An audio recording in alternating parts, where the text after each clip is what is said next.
Good morning, good morning. Good morning, good morning. Lots of truck action out there today. You know what that one is? The guy in the distance just opening his back. He must be delivering beer. Yeah, there he is, picking up beer, empty beer crates from the weekend. From the, is that from the whale restaurant? I'm not sure. Then just at the bottom of the screen, you can see the top of another truck. He's delivering gas cylinders, changing the gas cylinders for the oyster shack. You can hear the sound.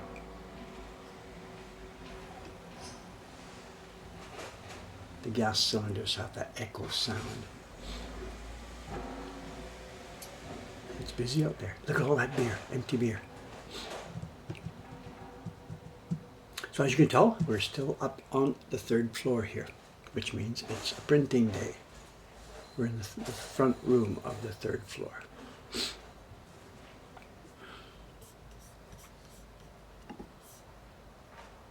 Look at this, these empty crates going into the truck. How can you tell it's Monday morning?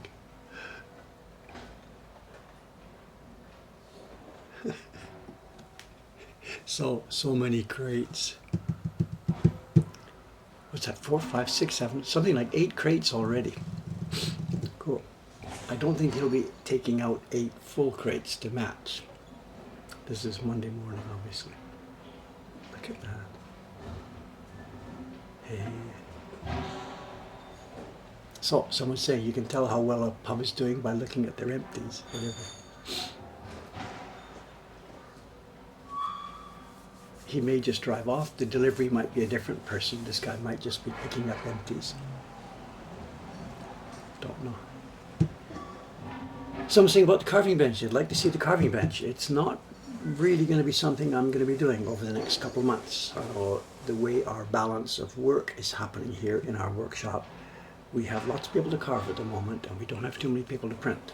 And I'm personally, because I can do both, I get shifted around here and there to do different things. So there aren't going to be many carving streams. Here we go. One beer crate coming out. I'm curious about what's happening here, sorry, before we get work. He brought out one more yellow beer crate. Oh, now these are single bottles. I get it. Okay. So the crates were just, crates of beer. These are not single bottles, that kind of sake or this kind of whiskey or whatever. The guy will be not just a beer delivery truck, but he'll be coming from a booze supplier. That might be it. Yep, last check, away he goes. Okay. So eight or 9 crates out, 1 crate in, along with a couple of random bottles of something. My guess the delivery in will be a different person from the same company, but I don't know. Someone's saying, do I ever print at Olme anymore? It's a good question. I would like to. The printing that I'm doing these days, I could do just as well at Olme if I moved all my bunch of tools over there, moved all the paper over there, and stayed there for X days in a row.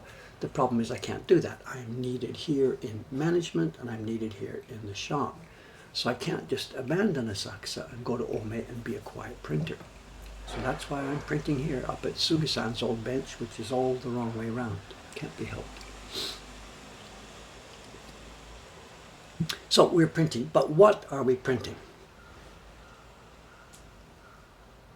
Actually, I realized I didn't get a sample. The blocks arrived yesterday for the Dreams of Future Past June print. Chiharu-san up in Nagano has done the first batch of those, the first 200. She sent the prints a bit earlier, and the blocks arrived yesterday afternoon, and they're here in box behind me. And the crew here, myself and Ishikawa-san behind me, she won't be here today, and Ayumi-san over there, she will be here today, are going to do together about 200 copies of that print. But the preparation is not ready, so I need another job to fill in for 1 or 2 days until we're ready to get started with that. So the girls downstairs assigned me a quick job that I can do in the intervening time. We're running out of all kinds of prints down there, but I can't start another job that takes 20 impressions in 2 weeks to do. I need a get it done in one day quickie job.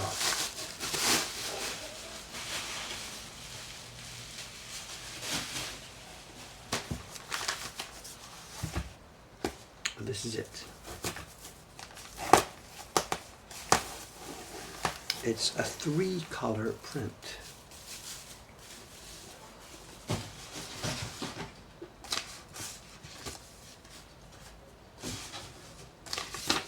Three-color print. Why does it have so many wood blocks?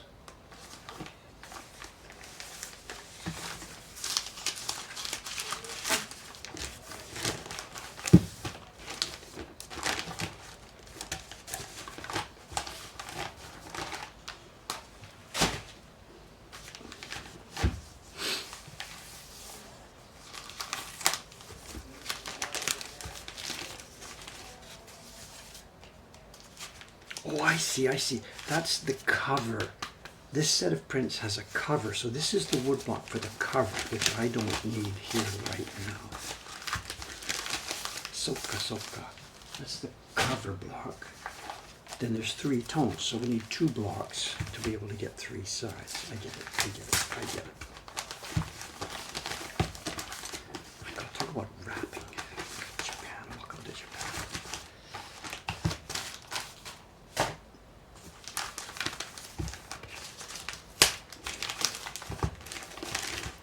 Okay, the blocks. There's a block for the ghost characters, because what we're doing here is the series of match label prints, yokai match labels. So there's 1 block face for the ghosties, the yokai. There's another block face for the outlines. Now they could have been done all together, but we didn't want everything the same level of black. It's a 3-tone print. There's the black outlines, the ghost characters, and a background. And today we're going to start, you're maybe not going to be so happy with this, we're not going to do the yokai characters themselves. We're going to start with a wonderfully interesting block, the background. Are you ready for this? This is your interesting sign today. You're going to watch paint dry.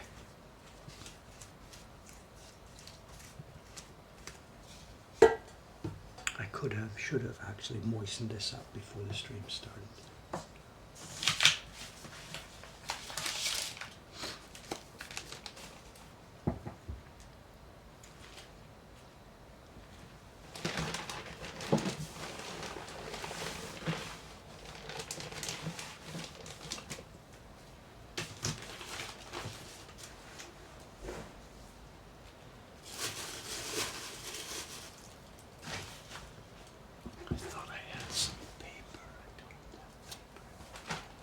Okay, what do we need? We need a bowl of pigment.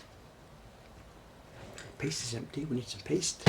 And I'm going to need a brush and a baron. 1 sec.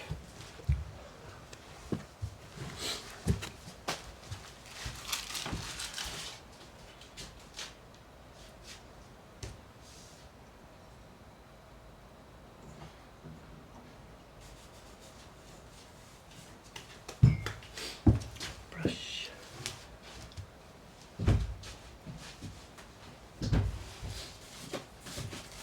Which baron?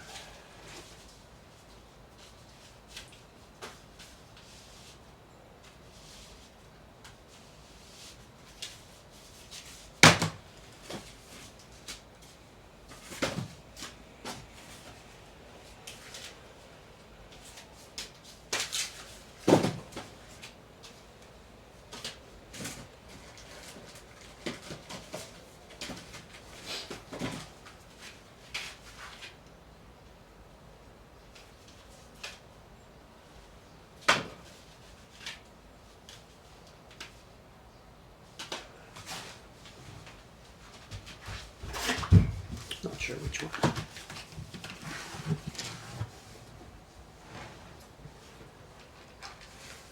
Oh, out of focus, somebody says? Is it a focus problem?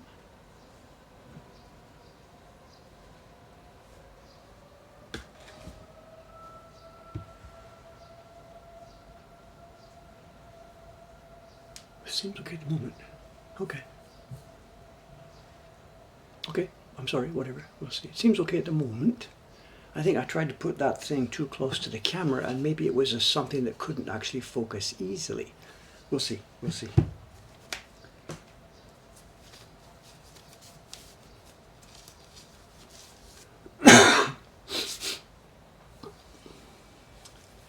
Volume control. The microphones are up on top here, one on the left and one on the right,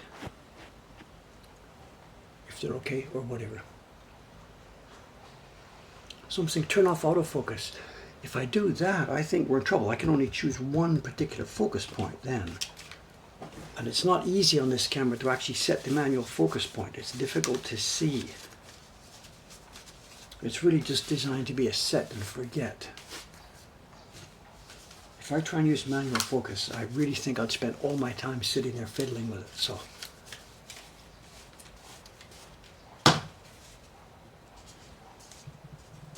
okay, we have a Baron. We'll start with this one.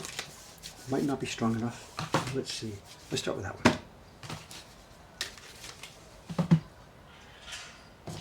What I don't have is a good sample. I think this will do. I think this will do. Paste.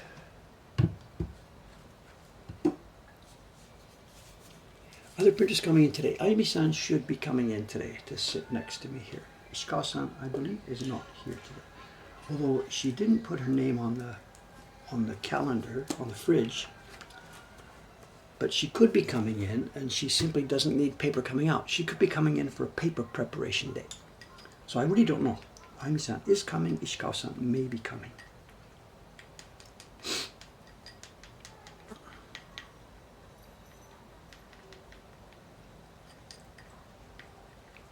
They only put their dot on the freezer if I need to pull paper out for them.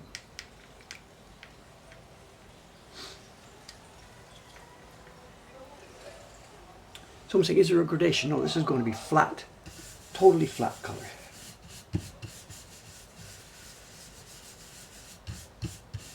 We're going to need a spoon. I still haven't found my spoon downstairs. Does Sadako-san come each day the store's open? No, she's a weekend staff. She's got her own life. She has a life and a garden and exercise routines and grandchildren. No way, she's not a full-time employee. She doesn't want to. She does the weekends. She started coming in a while ago because we just needed help so much, and then it became a routine, and she enjoys it, and we enjoy her. And I don't know. She's Saturday and or Sunday.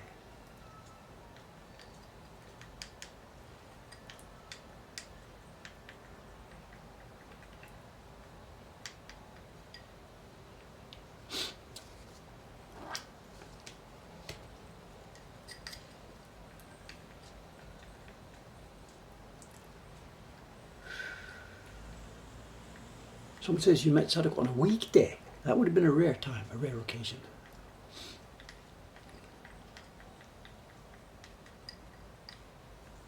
Okay, let's get the brush charged up.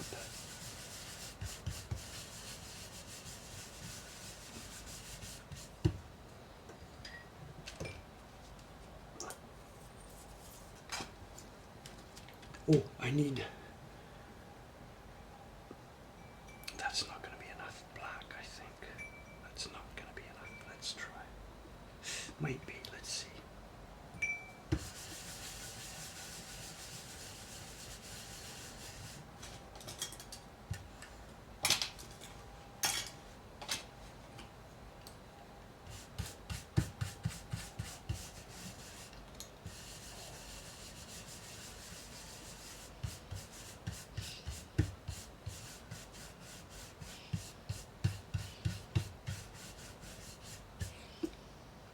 Okay, test paper, junk test paper.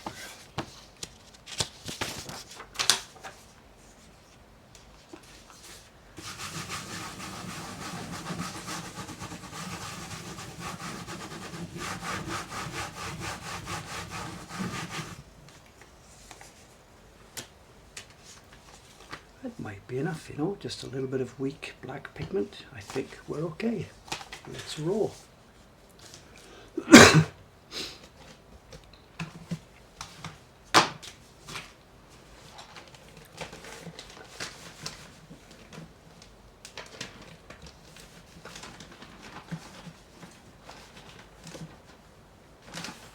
We're a little bit taking our life in our hands here because the paper, this was all planned last night. I realized last night that I really didn't have content for the stream today.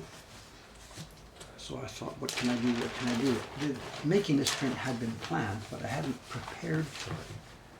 So last night before I crashed, I came up here, got some paper, and I made the paper wet last night late. And that's not really enough lead time. So this morning, I set my alarm earlier than normal, and at 5 something, I was up here this morning, pulling the paper out of the bag and checking the moisture. And it was too hard. It was too hard and too dry. This is not going to work. The block is still dry. The block is still way too dry. And the paper was too hard. So I re-moistened it this morning somewhere around 5:30. Then when I went to the pool about 6:50, came up and checked it again, and it seemed like it was cooking well. I'm looking at it now. I think we're okay, but I'm taking my life in my hands a little bit. The paper needs a bit more time to settle down. Typical for us would be one morning we cut, moisten the paper, get it ready, throw it in the stack. Then later that day, have a look at it, see how it's doing, readjust it, add more if necessary, resettle it, restack it. And then the next morning it should be ready. But doing it like this, last night, early this morning, and now print, that's pushing it a bit. And I wouldn't try printing a delicate key block right now, not on paper that's still so unsettled. But this background gray, we can get away with this.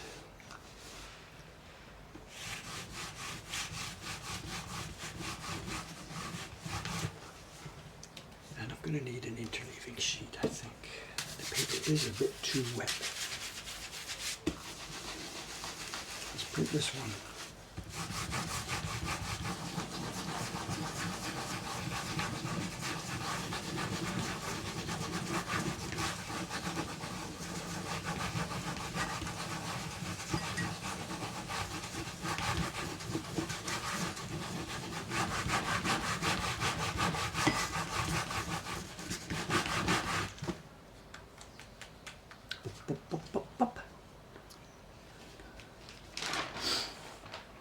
Okay, the block is too dry.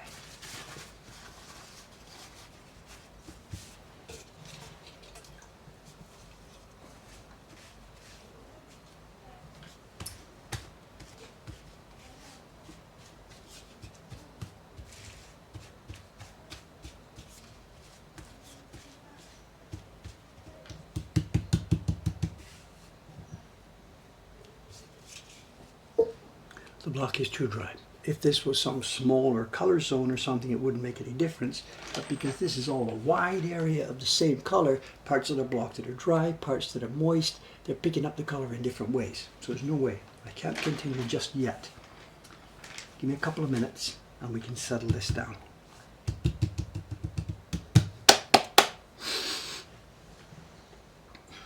But while we're doing that, let's get a piece of interleaving paper ready.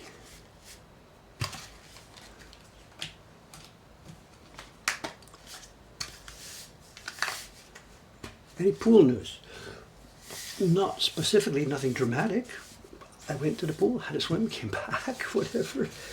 The people on the bench are a little more chatty. I know the same people have always been chatty with me, but a few more people a little bit wider, the other end of the bench, etc., etc. We talked about it.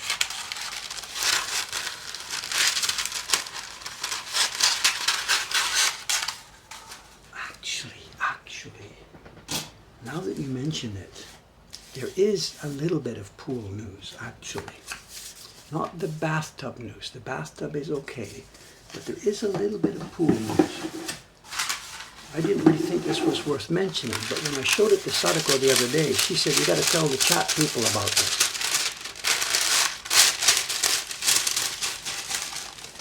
So there is a tiny bit, while we're waiting for this block, there is a tiny bit of pool news. Don't get excited. I told you before about the barcode problem, right? Remember the deal. I've got my card. It had a barcode. It's got places where, because my thumb rubs a lot, the thing is wearing out. And it wasn't beeping well on the barcode. So Dave here, remember the story? I asked them, can I get a new card? And she said, I think it was 4,750 yen, or 5,000 yen, I probably said. Yorkshire exaggeration. They wanted 5,000 yen for a new card. So I said, I'll try a bit harder. I came home, we talked about it, I showed you, I made a new barcode sticker. I just read the old barcode, translated what it was, printed out a sticker, put it on the card, and put clear film on it. And I've been beeping it ever since. There's a tiny bit of problem in that the clear film I put on is reflecting. And each morning when I go to the pool to try and beep and to try and read it, it's actually sometimes difficult to read because it's shiny and reflecting because of the clear film that I put on top of the thing. No big deal, it reads, beep, I'm proud I made my own barcode, beep, beep, beep. Somebody says clever. A little bit too clever, whatever. Not just me, other people have been having trouble reading their card. I think whatever, it's not just me, the reader itself, maybe it's dusty or dirty, the laser thing, I have no idea what it was. So as we're sitting on the bench, I can see people in there, beep, so they have to manipulate it, move it, tilt it, listen, till the laser gets it just right. So it's not just me. One day last week, I don't have any idea what day it was, one day last week, I go up to the thing, the girl's standing behind, Ohio gozaimasu, you know, she's just standing there waiting for the 7 o'clock thing. I come up, I put it in front of the laser, doesn't quite beep. I move back a bit, I move in a bit, I tip it right, tip it left, tip it this, tip it that, doesn't quite beep. I think it's because of the reflective tape that I put on, whatever. It'll beep in a second.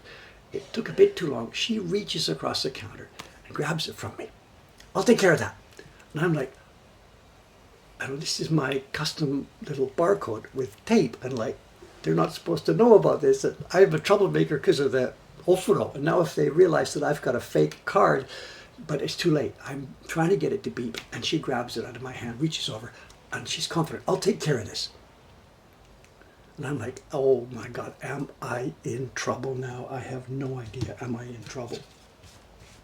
It turned out that what they've done is, because many people are in the same situation, the thing gets rubbed by their thumbs or their wallet, they have prepared a new system. She takes the card from me, turns around, and I can see what she's doing. She's on the desk. They've got a little label printer kind of thing with a big keyboard, whatever. She squints at my card, and the numbers are humanly readable also. It's number 61378. That's my membership number. We're leaking this to the internet.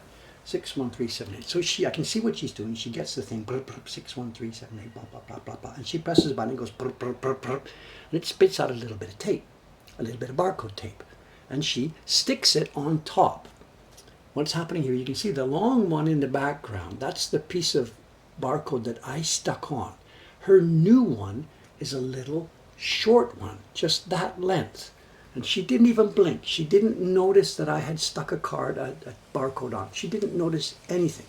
She was just doing her program thing, 6137885, and she stuck it on the front. And then she looked at it. I said, but the old barcode's still visible. She said, so desu ne. So she reached to her label machine again, 61378, she printed it again, and she stuck it on my card, not even noticing or caring anything else, and stuck it on the end. I said, there. And she handed it back to me, says, dozo. And I take the card now with 2.5 barcodes visible on it. I hold it in front of the reader, beep. She says, in you go. So there we have it. I think, whatever, that's a readable barcode. The short one's a readable barcode. Those two little scraps are no longer a sensible readable barcode. The machine is okay. The machine's happy. And this obviously is the new system. When people count that, when people get when it comes to the point where they can't read it, she just sticks this on. And she didn't even notice that this was a forged card, or noticed and didn't care.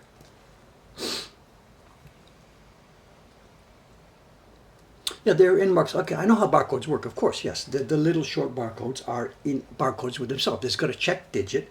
My account number is 613, no, my account number is 61378, and on the old barcode, the check digit is 5.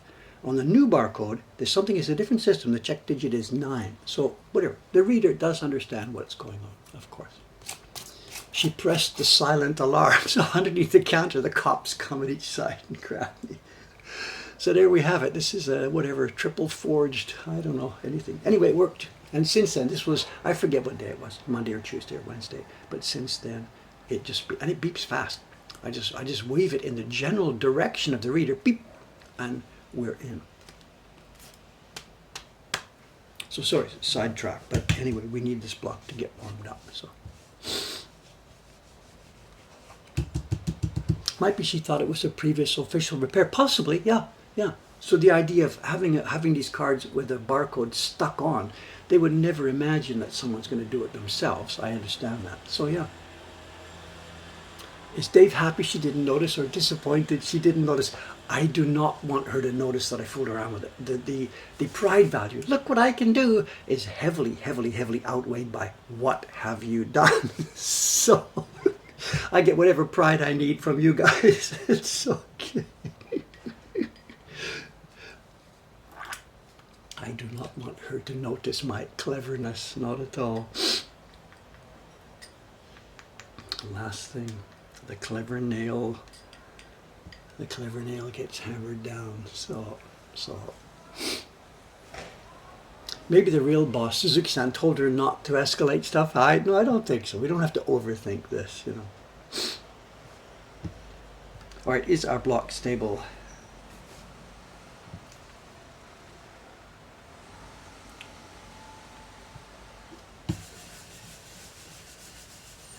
And given that my replacement spoon here, it's split and not working, it's trouble, I can't get it to work. I have got to go digging downstairs to get the nice spoon I received from You're Not on TV. You're Now on TV. So what I'm going to do is this. I'm just going to rub it. I'll rub it and wipe it.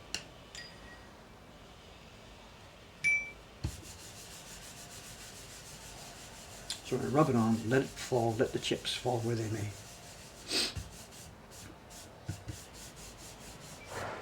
Do a quick wipe, and away we go.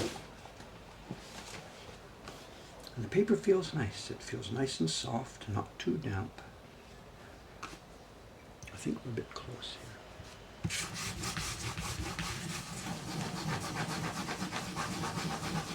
2, 3, 4, 5, 6, 7, 8, 9, 10. Are you bored yet?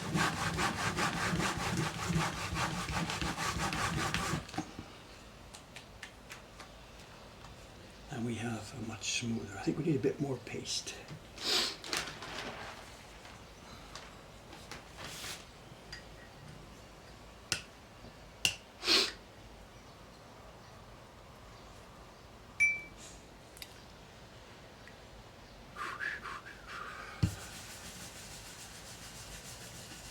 And what's down there, sir, just waiting for me to clean up the desk. You know, I really should clean up because there's a chisel that has also gone missing down there. Don't make a new one. It's okay. It's down there. This is a standby. If I need to be back, I wasn't sure how soft the paper is. It seemed okay. This is standing by.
maybe a tad bit too dark.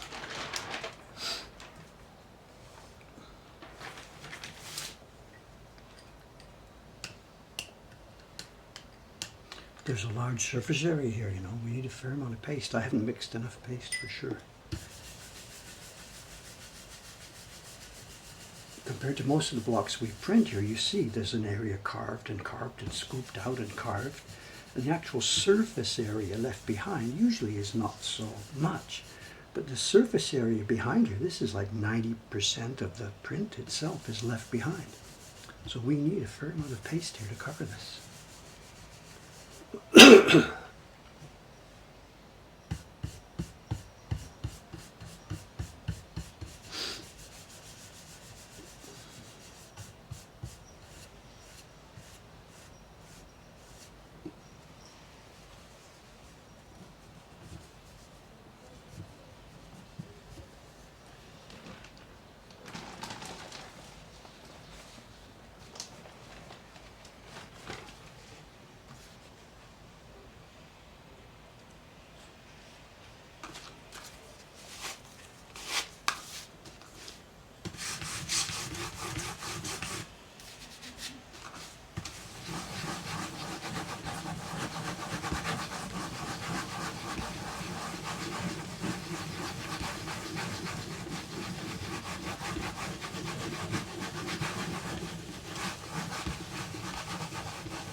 This is a block for a good chilly winter day, not for a sweaty rainy season day.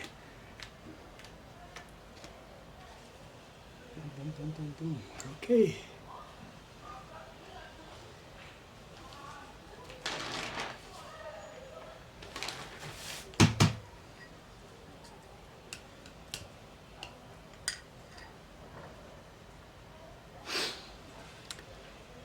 This is Iwano paper, yes.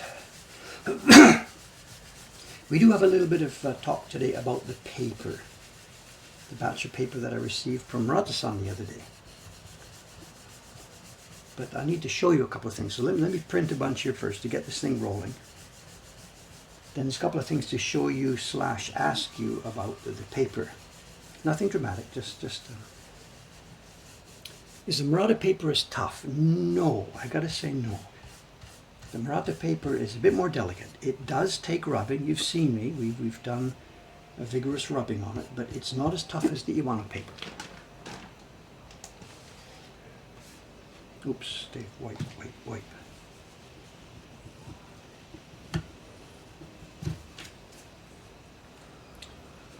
And all the printers here said the same thing. I think we've mentioned this on the stream before. The Murata paper seems more feminine than the Iwano paper. Same materials, same production, same everything, same all the way down. But it's a bit more delicate.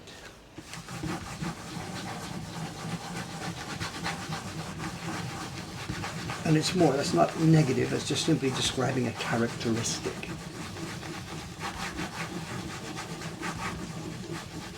The Murata paper would do this, but I would really have to make sure the sizing was certainly strong on it.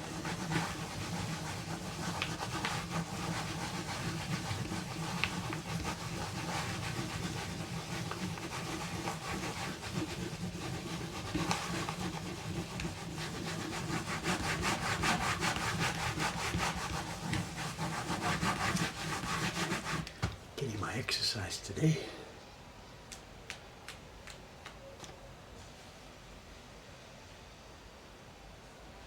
Someone's asking about the clay versus the rice. I don't know. I don't have enough data to be able to answer that question.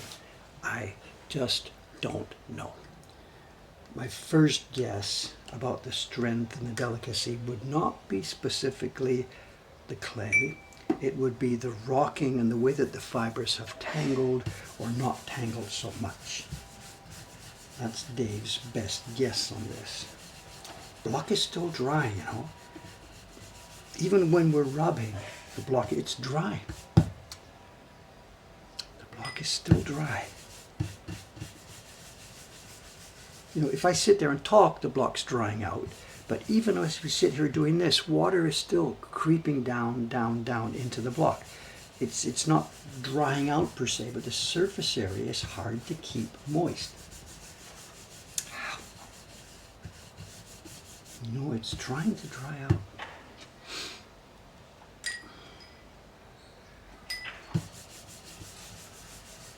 I really should, if I had thought about it more carefully, I should have put a wet cloth on this before I went to the pool. Sorry about that.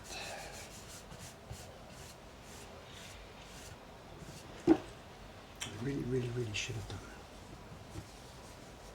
that. Before going to the pool, it would have been a good idea to let it drink.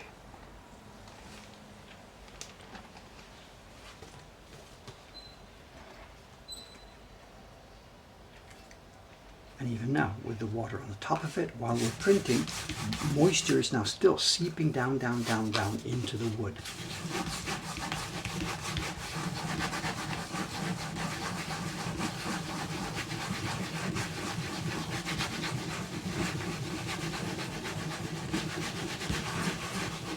It's the same thing that happens with every one of our impressions, but this one we can see it because of the fact that the entire surface is open.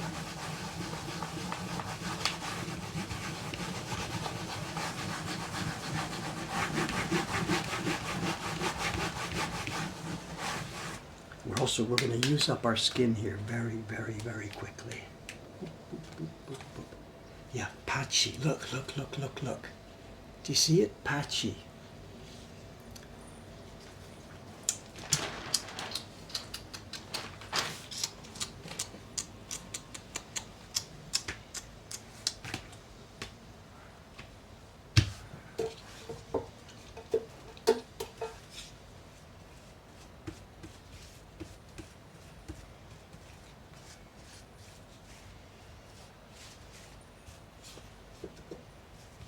But this too, you know, it's experience. And I see what's happening. I know exactly what's happening. I know why it's happening. You go back in time. Dave's not sure what to do. You know, I'm back in Canada trying to figure this out. I would look at this. Why is it? What's going on? You wait and you wait. I would have pushed ahead. I would have spoiled more paper, spoiled more prints, you know. Someone saying the Iwano paper you ordered from Maclean's and used in a print was not as strong as I expected it to be. I don't know, sizing. I know sizing is the key here. The paper itself has an inherent characteristic and strength, but of course the sizing is hugely important. And then how much or how little or whatever, how you're moistening. Maybe you say it's not as strong as you expected. Perhaps you've moistened it a bit too much. I don't know. There's lots and lots and lots of factors. What print is this one? We're making a run of what we call, what's it called? I forget the name. A Calamity of Yokai. It's a set of 10 match label prints. We're making them all in one batch and they will be sliced apart by the staff. It's in our catalog. I forget what number. If you look in the Mokuhankan catalog, Calamity of Yokai. I'm not sure. I think when we were doing this series, we tried to find, was there a verb, no, what's it called? A noun that describes a group of yokai. You know what I mean? A pod of whales, a murder of crows. I can't remember. We searched around. Was there a word, a collective noun? Someone's got it. Thank you. A collective noun for yokai. And I don't remember the story now. I could remember it either way. We found that people had been using the word calamity, or we simply made it up ourselves. A calamity of yokai. I can't remember. This is too long ago now for me. So I'm sorry.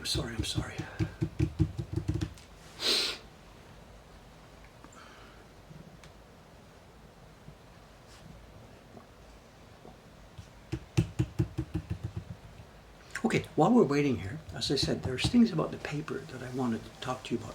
I showed you in the last stream, the sizing stream that I was doing a few days ago. I turned the camera around and I showed a box of paper. Everybody wasn't here. I'll show you. Just let me get the box. Hang on.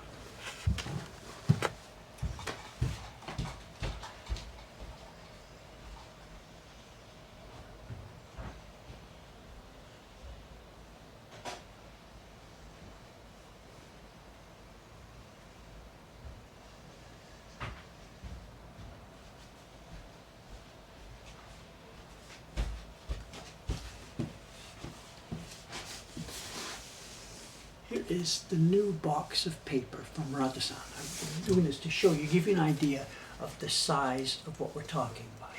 The paper is, this is heavy, my God, it's heavy. Oof. The sheets of paper are 606 millimeters tall and 909 millimeters wide. And this is called the 2-3 size. Because in old Japanese measurements, shaku and sun, it's 2 shaku high, 2 shaku, kakeru 1, 2, 3 shaku. You all know the musical instrument, shakuhachi. That instrument, the name is not shakuhachi, its length is. It's ishaku hasun. It's a distance. It's like saying 1 foot 8 inches. And the name of a shakuhachi comes from its length. There are different sizes of them, but the basic name, shakuhachi, means ishaku hasun. 1 shaku 8 sun. Anyway, this paper is 2 shaku kakeru 3 shaku, 2 by 3.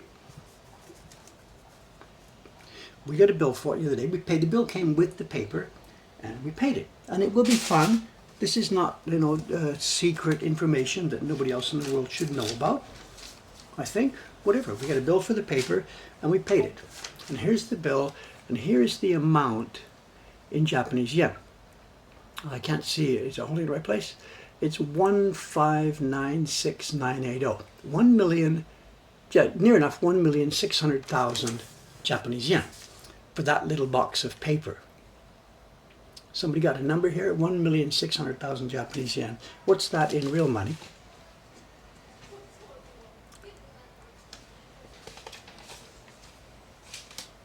No, someone's dropped a 0.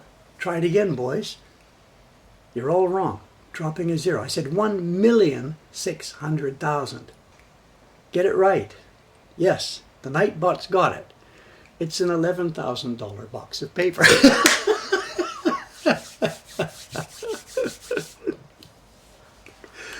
It's not 12 grand, it's 11 grand, whatever. And in Canadian dollars, for the Canadians of you out there, it's $16,000 in that box.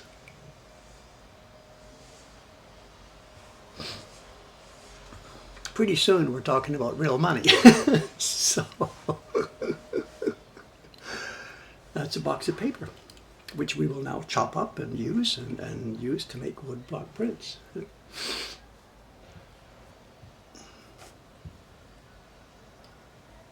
There is a living to be made here in Japan making high quality paper right now. Getting started is pretty difficult. Murata-san has the skills to take those raw materials, the kozo fiber, the hibiscus root, water. It's like making bread, flour, salt, yeast, water.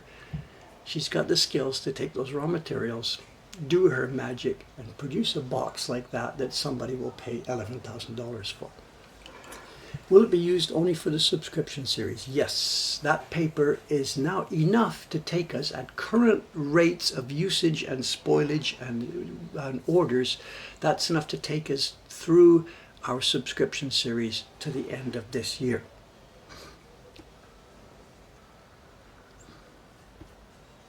Should we try printing again? Give it a couple more minutes. I really should have soaked this first. I'm sorry. I really should have soaked it. Okay, someone's got the real interesting question. How much does paper represent out of the total print cost? This is cool. We should maybe just stop the conversation here, go do something else, and everybody would have the realization that, wow, Dave is heavy burdened by this paper. $12,000 for a box of paper. I gotta help him out. And oh my God, oh my God, oh my God. The question really is, how much does it cost per square centimeter? And how many square centimeters are in the prints that we sell? And how do we charge for the prints based on the price per square centimeter? Yes, this is the important question. And at the moment, I'm wrestling with some of this. We can talk about this because we're still waiting for this block. This is an experiment by Murata-san to make the paper in larger size. You've seen, we've talked about, you've seen me sizing the paper the other day. I used up to now the smaller size from Murata-san, where we get 1, 2, 3, 4, 5, 6, 7, 8 of our subscription prints. Got a pencil? Because I need help with this. I've done the numbers and it looks wrong. So I did the numbers again with a calculator and it still looks wrong. There's an anomaly here in the way that this is working, and we have to think about how it works. The smaller sheet of paper we got from her was, this is going to be millimeters, sorry, was 395 by 530. Got this, class? There's going to be a test at the end. The paper was 395 millimeters high by 530 millimeters wide. We got 8 prints out of this. That paper cost me 3,000 yen, or 1.43 yen per square centimeter. This paper is much, much bigger. It's 606 by 909. We're speaking millimeters here, giving a total square centimeters for each sheet of 5508 square centimeters. As you saw, the cost per sheet is, what did I do with it? The cost per sheet is 11900, which results in a cost per square centimeter of 2.16. So it's 50% higher per square centimeter than the paper she made for me on the smaller mesh. And this doesn't add up, because as she works to a larger size, she's more productive. Instead of making smaller ones, chop, chop, chop, finished, chop, chop, chop, finished, chop, chop, chop, finished, this stuff has almost 3 times the surface area, and yet the price per square centimeter is much higher. So we have to think about what's going on. Now, the young lady is new in her workshop. She's new at this. She's not great at business. And I think she perhaps hasn't calculated this as carefully as she might have done. So we're going to see how we can move forward with this. Okay. Now, balance between talk and work. Ay, ay, ay, ay, ay, ay, ay, ay, ay.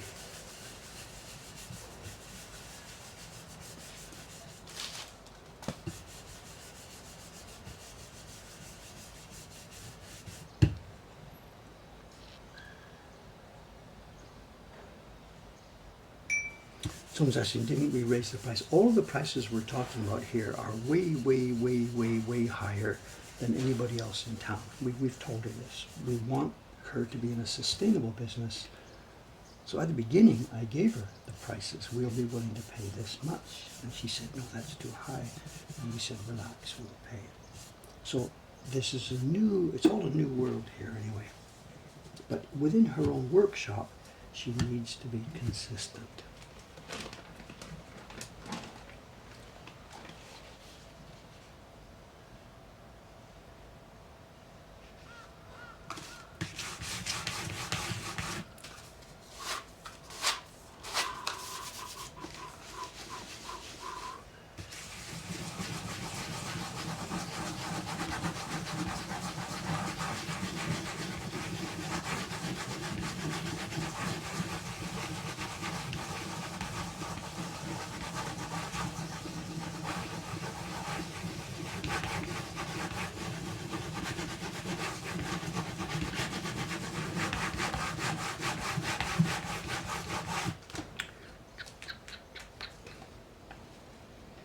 Okay, a little bit too much loose water, but even and smooth across the surface. Keep moving, keep moving, keep moving.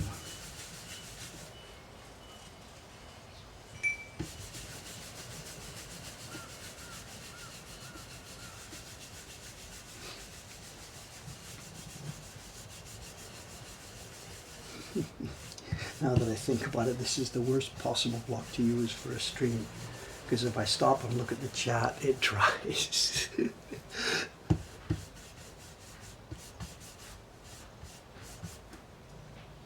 Someone's coming up the stairs. I believe it's Ayumi-san. Yes, it's Kero Kero P Slippers. Ayumi-san's coming in. I did remember to take her paper out of the freezer. Ayumi-san, おはようございます。紙出しましたよ。ひひひひひ。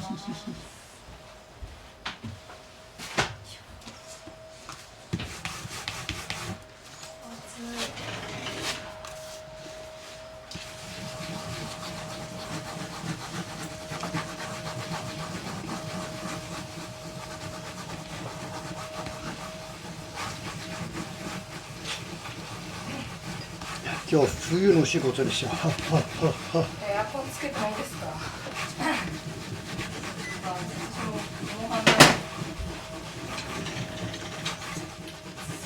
今日おもはん？そう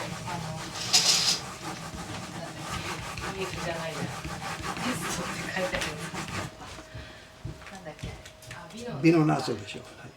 We have a good impression. Let's keep going. はいやいやいやいや。I'm going to need to make more paste. There's nowhere near enough in the bowl there.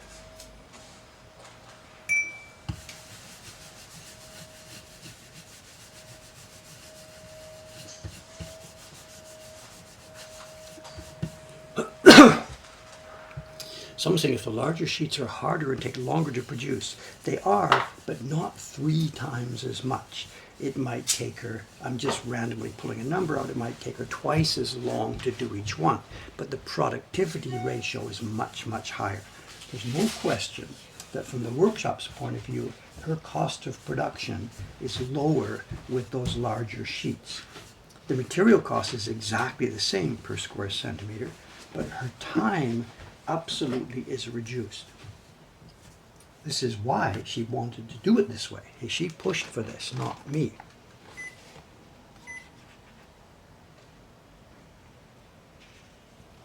I'm catching one sentence in 100 on the chat here. I'm sorry. I'll go ahead with the questions, but whatever.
I would try a ball bearing barn. Do not want to use this. Do not. The way the paper is right now, this paper is soft and nice, easy to print. If I used a ball bearing barrenness, it would just leave lines and scores all over the place. It might be easier on my body, but it would be terrible on the paper. Do not want. You go ahead, but no thank you.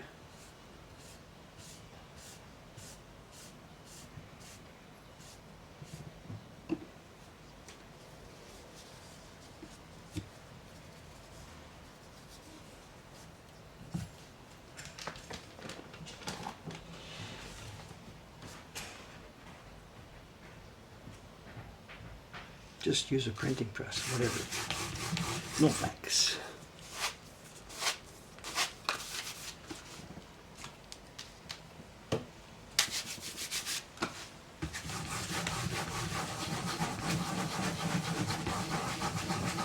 When I go to the train station, I take the stairs. I don't take the escalator.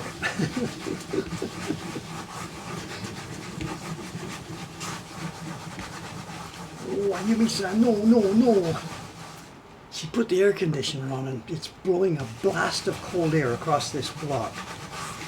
Where is she? She's gone to the next room.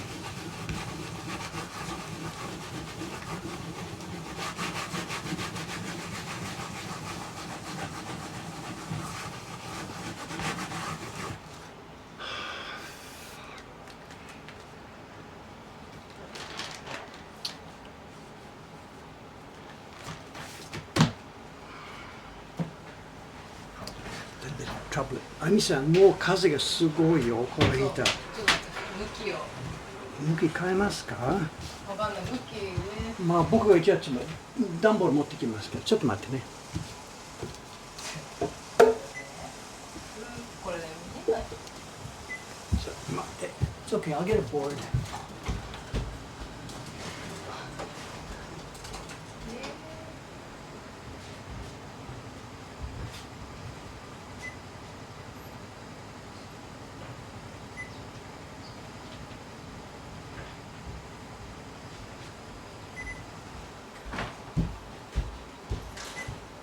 What they've done is that they've set it so that it doesn't blow down on her desk, it blows to the far end of the room, and that's me. Yeah, I'll set it up this way. ちょっと待って。アミさん、これ入れます。あれこれもっと前。It's okay, it's okay. 今大丈夫。この入れて OK です。はい。多分今ここ暑いからあれがすごいのか。冷房を早く冷やそうと思って。もうちょっとしたら多分。Weak people.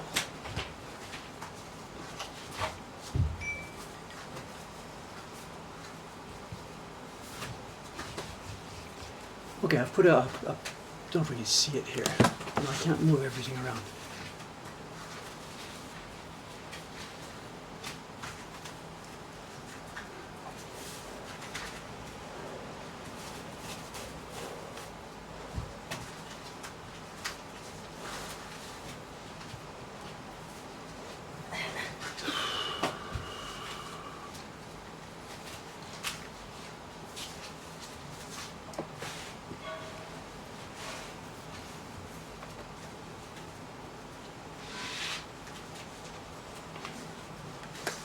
Well, if you're going to put the air conditioner on, you better close the door でしょ、アニさん。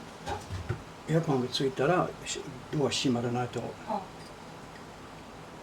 れデビッドさん来たんですね。今デビッドさん来た。あ、そうですか。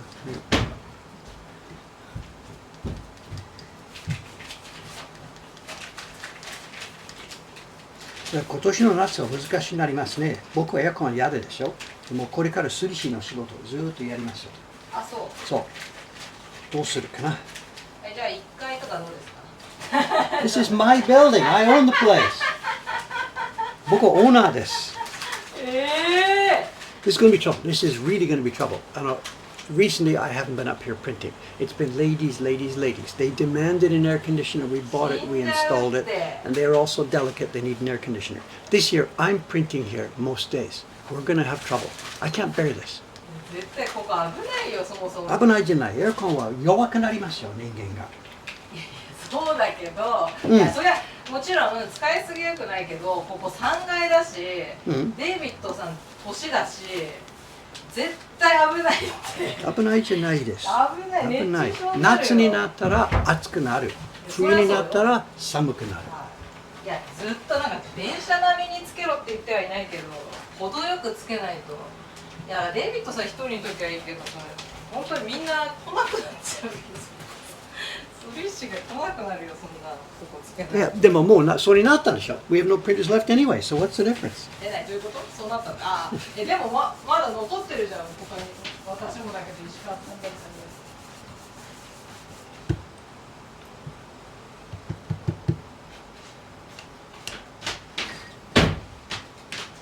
無理だよ、つけないでは。デイビッドさん上で最近吸ってないからあれだけど、夏厳しいってさすがに。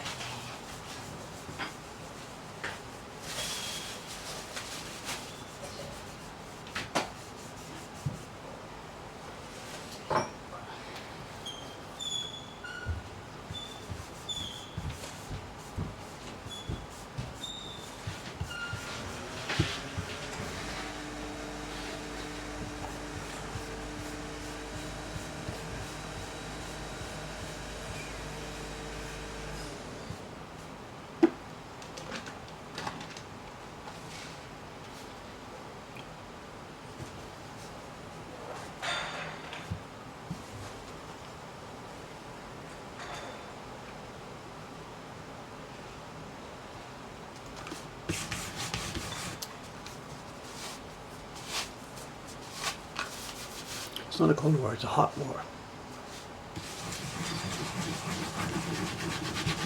There's no way can I do this. It's unbearable, absolutely unbearable.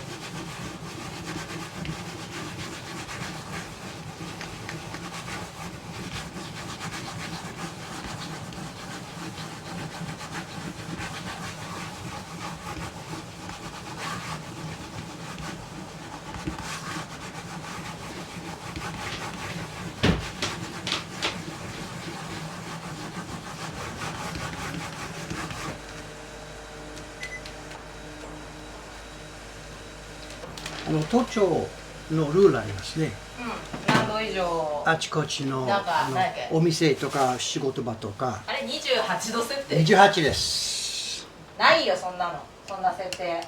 そう。エアコンに。そう。そもそも。じゃあどうする？ないよ。だから都庁が決まった。都庁もさ現場は分かってないからでしょ。なんだ。だって。いやそれは都庁の決めてる人たちは涼しいエアコンの中でやってんだから。We have this situation down in the shop all the time. Of course, the girls down there want the air conditioner very strong. I don't. So because of the fight we're having all the time, it turns out that the government here, the metropolitan government, has set standards for this to avoid workplace trouble. Is it harassment by the owner because he's too cheap to pay money for air conditioning or something like this? So the Tocho has set a standard. And their number is 28. Set the air conditioner to 28. They've decided to try and avoid these workplace problems. And this is probably set to 22 or something now. The girl downstairs say set it to 22, 23, 24. もうちょっとこっち行けないですかこのカメラ。Huh? カメラがさ。What? もうちょっとこっち行けないですか。無理。これが動かないの。あ、オッケー。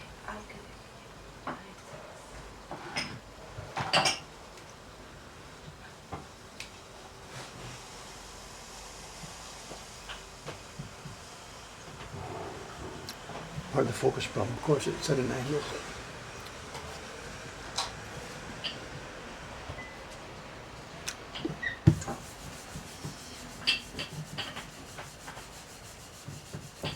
The rules are a bunch of rules. The first is the setting is 28 for typical offices and shops. And the other one is that the air conditioner must be shut off, should be shut off 30 minutes before the close of business. Because if you keep the air conditioner on right to the very end of business, then it's a waste. So the idea is 28 is the setting, and if you close the shop at 5:30, turn the air conditioning off at 5 o'clock, is their recommendation. No, it's dry. It's dry.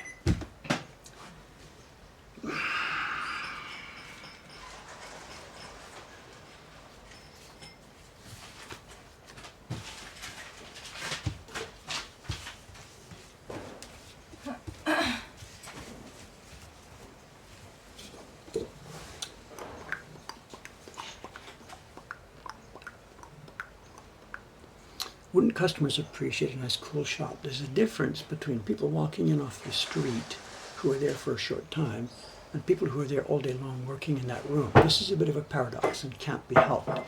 That recommendation from City Hall was for, quote, offices, shops, like a big department store or the Tokyo government office or something like that. Our shop is actually fairly small, and whatever number it's set to, the people coming in off a really, really hot street, anything to them at the moment feels cool. Even if it's set to 28, they will feel, wow, this is nice and cool, because they've come out of a 35 environment. But for the girls who are there all day long, 28 for them feels unbearably hot. They want 22, 23, 24. To me, the people coming off the street don't need 24. If anything, they're going to feel, I need a sweater, something like that. So it's a bit of an uncomfortable situation in that there's no one size fits all. What's suitable for the customers and what's suitable for the people in the room all day long are different.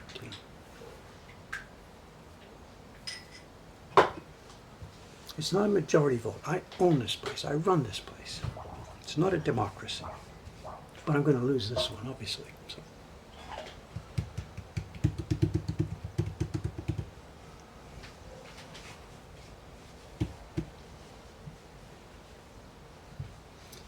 How hot does it get outside here? I don't know the numbers. It's, of course, we're a heat island. We're in the middle of Tokyo, concrete. It's getting hot. Many, many days during the summer, it's 30 something, 33, 35, 37. The street outside is concrete top to bottom.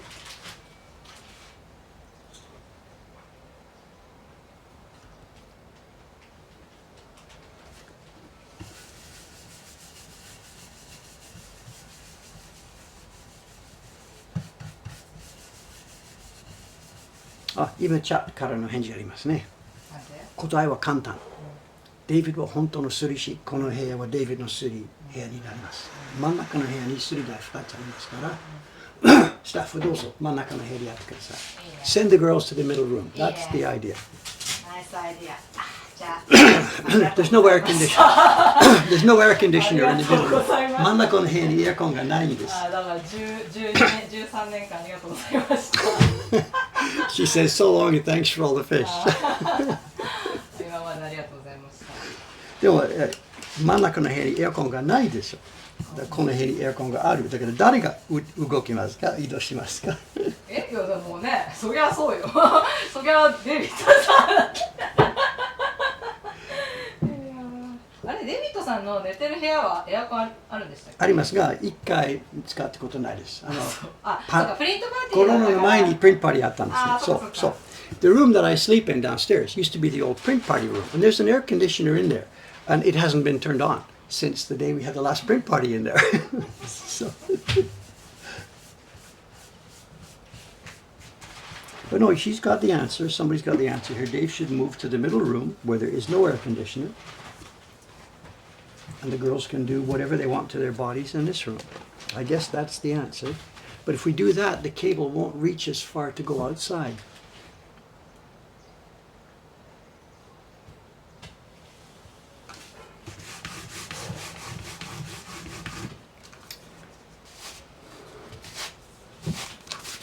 It's all individual. This is Japan. There's no central HVAC in a building like this.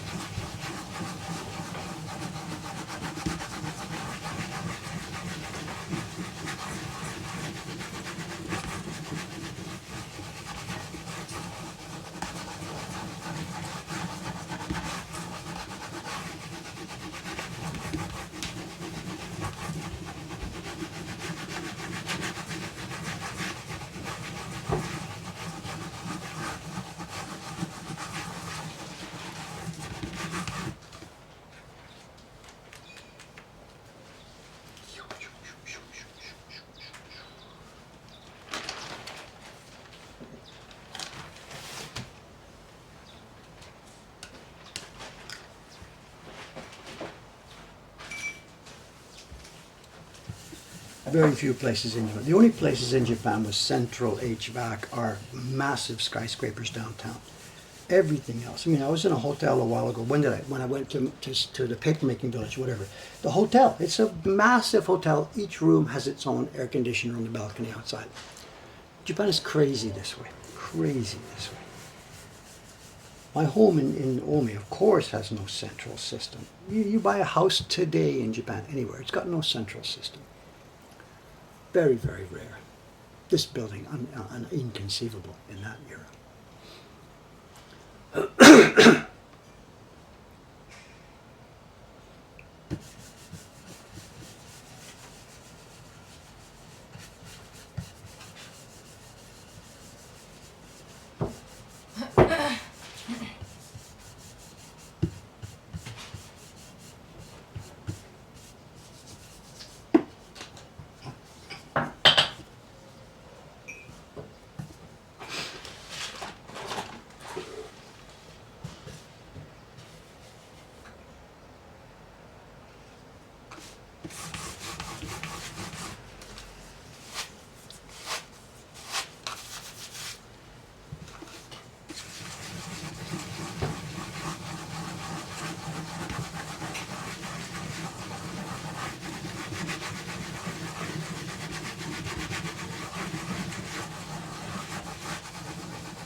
Look at the plan for today. What is it? Oh, 9/11 already.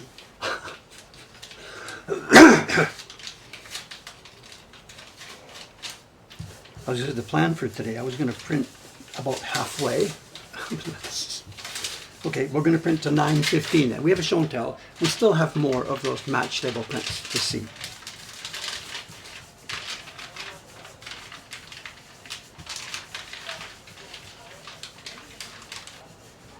Now that we finally got our block warmed up, it's time to finish almost. My God.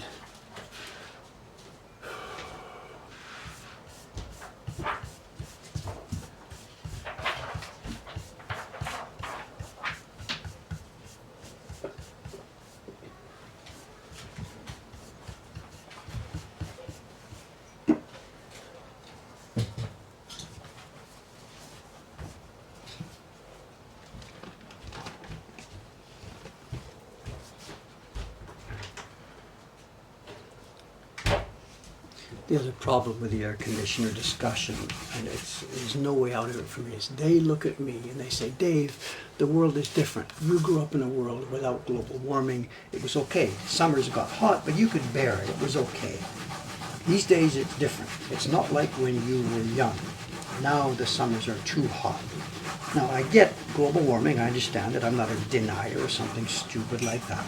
But for them to tell me that you don't know what a hot summer day is like, that's not true. There are more hot summer days now in sequence than there were when I was a kid. I get it. But to tell me that, Dave, you don't understand, it's hotter than it was when you were a kid, please give me a break.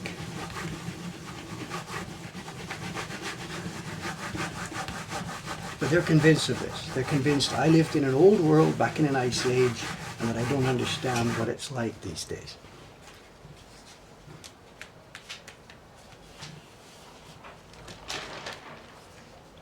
And that doesn't make any sense at all. Of course we had hot days endlessly. Our schools didn't freaking have air conditioners like they do now.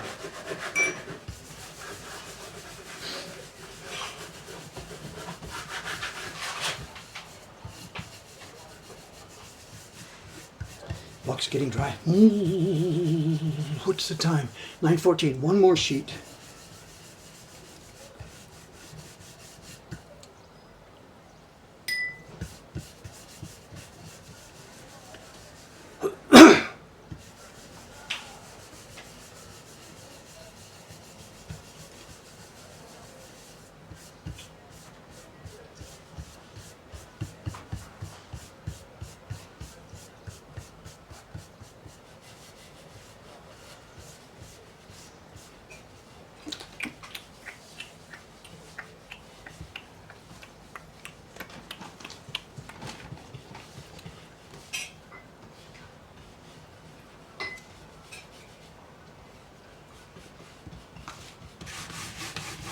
I hope I haven't started a fight there. I don't know if I.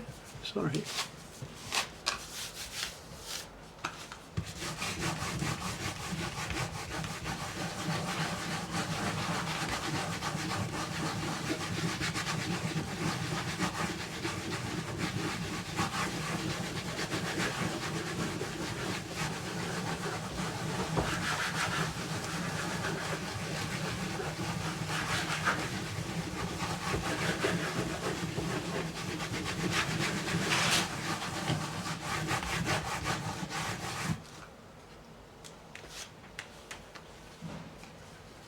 Okay, that's 15. That's actually most of my batch here.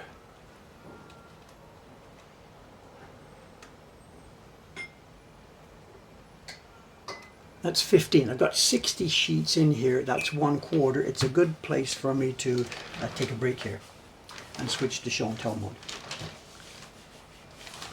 So let's put the paper away. And while we're having show and tell, because I know what I'm going to have to be doing once it's finished, let's give this block a chance to drink. It still is soaking moisture down into its surface. I really should have soaked this thing for hours before starting work today. Sorry about that. Good lesson. Okay.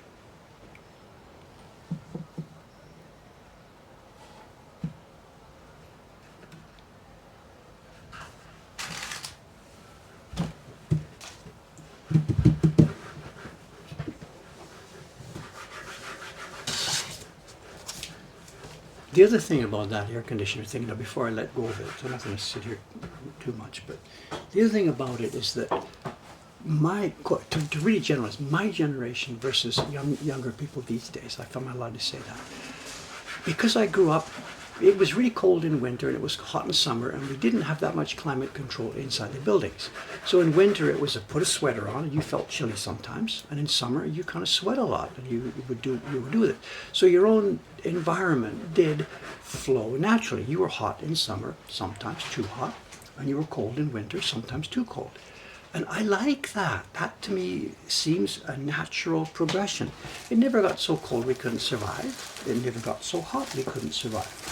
But younger people these days, to use that cliched phrase, I'm sorry, because they grew up in a building that's air conditioned, they're like at 24, 25 all year long, all summer, all winter. And I really think that's not so natural. So I'm sorry. I'm not really trying to argue with anybody. Just this is where I live. You know, I feel that I want to feel. And when autumn comes and it gets cool, it feels so good. And when spring comes and it starts to get warm, it feels so good. Whatever. Anyway. Number 12. I picked out one I want to show you. Number 12. Here we go. There's lots more of these still to show. This particular group, when I saw these things online, there was a bunch of different auctions here. I saw the auctions online. A couple of them I thought, I really have to get that one. There were other people bidding against me on these. Some of the sets in this particular group of auctions were clearly more popular. That Tokaido set I showed you a few days ago, there were lots of people bidding for that. And the Tokaido set eventually went for 8,250 yen. I high bid on that one. But this set also, I was thinking, I want this set. Turned out nobody else bid against me. This is a set of 63 prints, and the hammer price went for 1,000 yen. Nobody else bid against me on this one. Nobody else either wanted it or thought it was interesting. And I really, really, really did. Because this particular set of prints has actually some kind of meaning to me. Nothing deep, nothing spectacular. It's a set of prints that represent places in Japan along a particular railway line. And when I saw this on the auction, I thought, no way, this is so cool. I used to ride that line. When I first came to Japan, my kids' mother's family was on the Kii Peninsula, Kii Hanto. Their house was actually in Miyaken, but they were in South Miya, and the easiest access by train was through Wakayama Prefecture. So we would take the Shinkansen to Osaka, where we met some other family members, and then from Osaka, from Namba Station, this is supposed to be a train line, from Namba Station, we would take the Nankai Honsen all the way round to Wakayama, where we had access to her family's home. So this is Nankai Honsen. I forget. There's another kanji. Something sen meisho. Ensen. Nankai Honsen, the main line of the Nankai Railway. Nankai is an area in Japan. You've heard about the Nankai earthquake that's coming any day now. This is the Nankai main line, Ensen, along the line Meisho, famous places. And it's 60 places, Rokuju K. 60 scenes along the Nankai Railway main line, from Namba all the way down to Wakayama.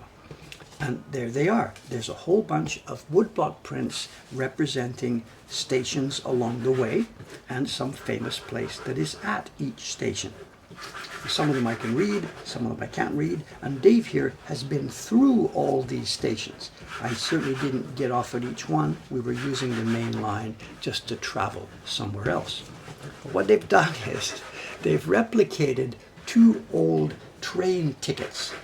And they've got here, sketch, this is reading right to left, sketch, Nankai Honsen Meibutsu, and there's a designer's name that I cannot read.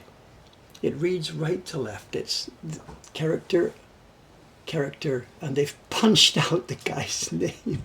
So I can't read the designer's name. I'm sorry. Somebody else might be to get to read this. And then the other ticket is Bijutsu Mokuhankan Sato, somebody's name. And again, I can't read. Names are difficult. Names are difficult. It's Sato somebody. And it says Insatsushi, the printer, as in printing company. So they've got the credit for this. Are we going to be able to focus? Come on, camera, do your thing. Don't. We've got it. We've got to focus. Yeah, Aimi-san could read this, but she's busy printing. I'm not going to disturb her. Relax. And we have 69 views all the way down the line.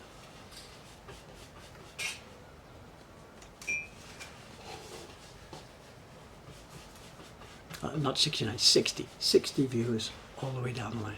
And they're not in the best condition, which maybe is why somebody else didn't want these. Because they have some strange kind of, it looks like matte burn, but nobody would have put these in a matte and framed. Some of them have a burn halfway along. Some of them are sort of burned all over. A bunch of them are burned at that same level, halfway along. So I think simply they've been stacked up together. They've stored in some way together with some very bad storage paper. And there's burn on all kinds of these.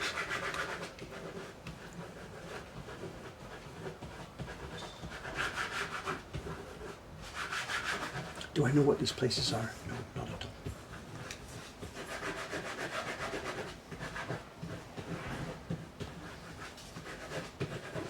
And these will be famous places associated with perhaps some famous goods that were sold in each place or some specific location.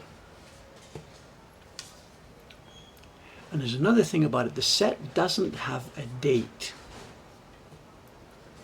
I would have put it early 1920s, Showa 1226, somewhere around there. I don't know. I don't think it's water damage. I don't see any blurring. The damage is in really straight lines. This stuff has been stacked up. There's been acidic paper or interleaving stacked on some of these. If it's water damage, you wouldn't see the sharp straight lines on each one.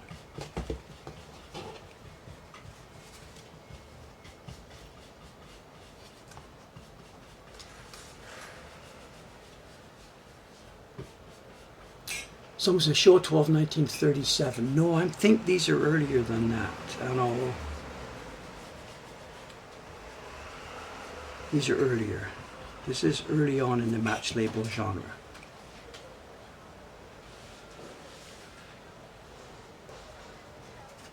Mid 1920s, I don't know, something like that.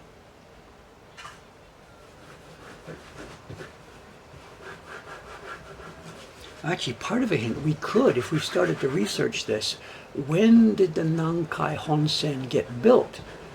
The area we're talking about here, Taisho era, this is when that railway was maybe built.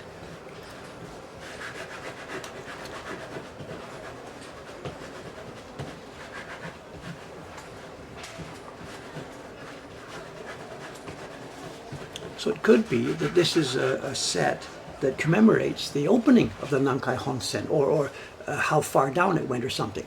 It must have started in Namba, built bit by bit by bit, and then later was extended to Wakayama.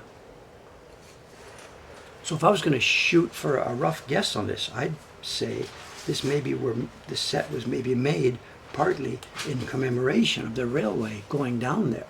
The company was founded in 1884. Okay, but John, if you're looking at this, when did it get to Wakayama?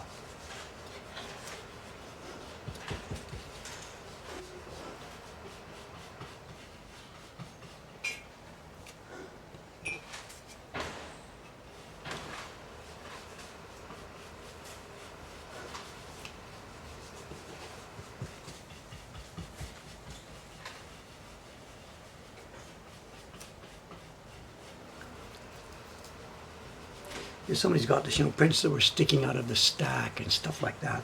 There's so many of them that are toned all over, and then a whole bunch of them that are toned just the same way part. And somebody's saying when they're sticking out of the stack. But it's going to be the other way around, because the part that's brown here, this is not the part that would have been sticking out. This is the part that would have been touching the terrible wrapping paper. So it's the other way around. That part has been damaged. It's not this part that's damaged. It's the dark parts that are damaged.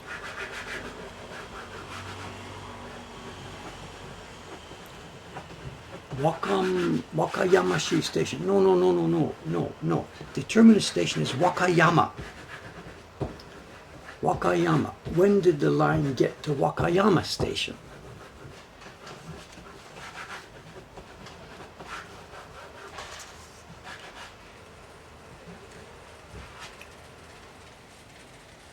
There's no way these prints are 1903. There's no connection. I'm sorry. You've run down a dead end there.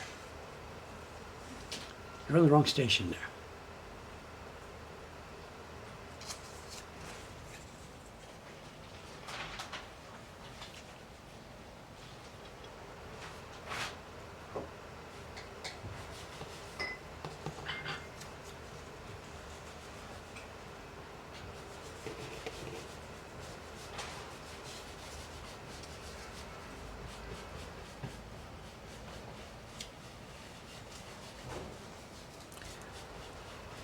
What have we got?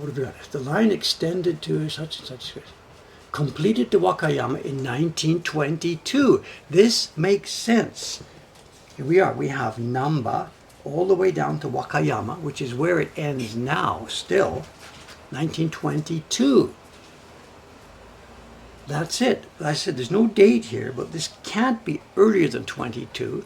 And maybe it was made in commemoration of that. So it's 22 or shortly after.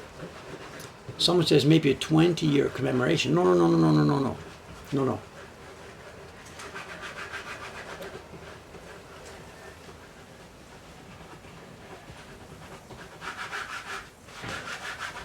What did I say earlier? Mid-20s. I'll stick with this. Mid-20s. Could it be as early as 22? I don't know. I'll stick with mid-20s.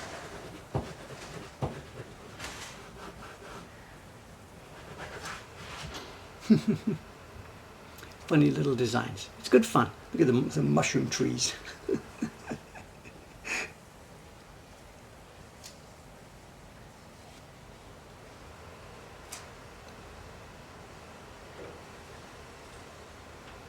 Someone's asking about beer delivery. No, what you're seeing delivered now is not beer. It's cold, hot towels. That's the truck parked across the street.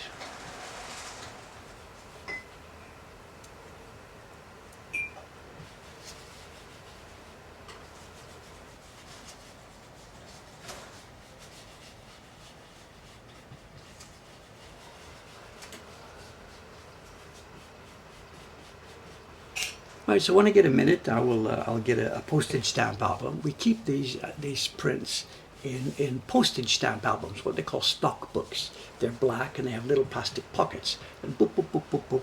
I will figure these out. We'll look at a map. We'll get them all in the right order, and we'll put them into a stock book. Super interesting prints, no. Blow your socks off, no. Just a little interesting touch about how wood blocks were used in daily life back in the old days. The other thing about this, though, that's a bit sad to think about, okay, whatever year this was, 22, 24, 25, this set of prints would have been created and commissioned by a collector's group. It's maybe 100 people, 150, 200 people, we don't know. They're in a collector's group. This is their hobby, making and collecting these kind of print sets. This is a big deal. This one's a large set. They would be made up maybe the same way as the one you saw me printing just now. They would have been maybe made 10 at a group. This is 60. Yeah, so maybe 6 blocks. They would have been made 10. The group would have decided on a project, put their money in, sent the order out to a woodblock workshop, which would have carved a set of blocks, made the 200 prints for the group, and returned the prints. The blocks would then have been tossed aside. These prints were not made for general sale. So this is the sad part of this, to think that the block set to make these, almost certainly, 99% for sure, has been just tossed aside. Don't need them anymore. Whereas the block sets that we make for ours, we're going to hold on to this and print as many copies as we possibly can. And I'd love to get Mokuhankan to the stage where we had enough resources, enough carving resources, enough printing resources to be able to offer this service to customers. If you can get 200 people together, put in $10 each. I'm pulling the numbers out of my bum here. 200 people, put in X bucks each, send us some sketches. We'll quickly run up a set of blocks. We'll print the things for you, and we're all up and running. You can all have your collection set. I'd love, love, love to be doing that. It's just sort of not possible with the resources that we have now to carve 6 block sets to do this, 60 prints. We're looking at months of work for even our best carvers, days and days, weeks and weeks of work for our printers. It would be thousands and thousands of dollars it would cost us. Can't be helped. Can't be helped. Okay, there we go. Just a little something for you today. Let's sign off. Next Thursday, 3 days from now, I believe, weather permitting and fireflies permitting, we are going to have an Ome stream. I'm planning to go to Ome Wednesday morning. I'll be finishing this job and I plan to get out of here. So this is a tentative, maybe possible date for Ome on Thursday. Because I want to see some fireflies. You won't see them in the morning, but the night before, I want to see some fireflies. I'll tell you what, actually, let me put this idea on the table. I'll be there Wednesday night. I'm going to take some cameras with me. Anybody got some professional advice, somebody who knows cameras, some professional advice on how I might get video of fireflies, any settings or whatever. And if I can catch some video of fireflies, if, we'll see it Thursday morning. If. See you hopefully in Ome on Thursday. Yeah, it's the hot, cold towel man. The cold, hot towel man. The chairs are out in front of the Korean restaurant. They're ready for business. You can see the oil stains in front of their shop. Hey, I thought he was going to drive away with the back doors open.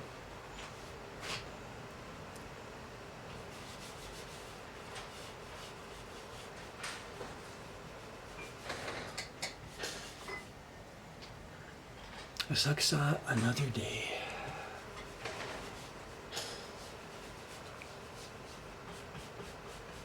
Okay guys, I better get back to work.